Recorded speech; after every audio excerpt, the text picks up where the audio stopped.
ഞാൻ കുറെ നാളുകൾക്ക് ശേഷം ഒരു നല്ല sci-fi edge of the seat movie കണ്ടു.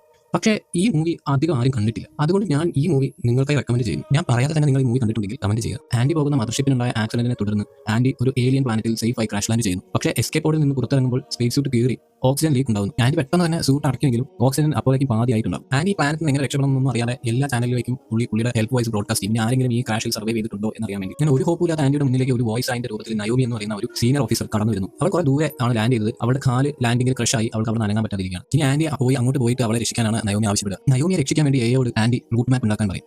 ആണെങ്കിൽ ഇത്രയും കുറഞ്ഞ ഓക്സിജൻ ലെവൽ വെച്ചിട്ട് ഈ ഒരു ടെറൈനിലൂടെ നിങ്ങൾ ട്രാവൽ ചെയ്ത ഡെത്ത് ഉറപ്പാണ് എന്ന് ആൻഡിയോട് വാൺ ചെയ്യും. പക്ഷേ ആ വാണിയെല്ലാം മറികടന്ന് ആൻഡി നയോമിയെ രക്ഷിക്കാൻ പോകുമ്പോൾ അവിടെ എന്തൊക്കെയാണ് സംഭവിക്കുക എന്നുള്ളതാണ് കൂടുതൽ ഈ സിനിമയിൽ നമ്മുടെ edge of the seat experience എന്ന് പറയുന്നത്. അപ്പോൾ ഞാൻ ഇത്രയും നേരം പറഞ്ഞത് 2024 പുറത്തിറങ്ങിയ ഡിസ്റ്റന്റ് എന്ന മൂവിയെ പറ്റിയാണ്. ഈ മൂവി കണ്ടിട്ട് നിങ്ങൾക്ക് ഇഷ്ടമെങ്കിൽ കമന്റ് ചെയ്യുക. ഇതുപോലുള്ള മൂവി റെക്കമെൻഡേഷൻസിനായി ലൈക്ക് ആൻഡ് സബ്സ്ക്രൈബ്.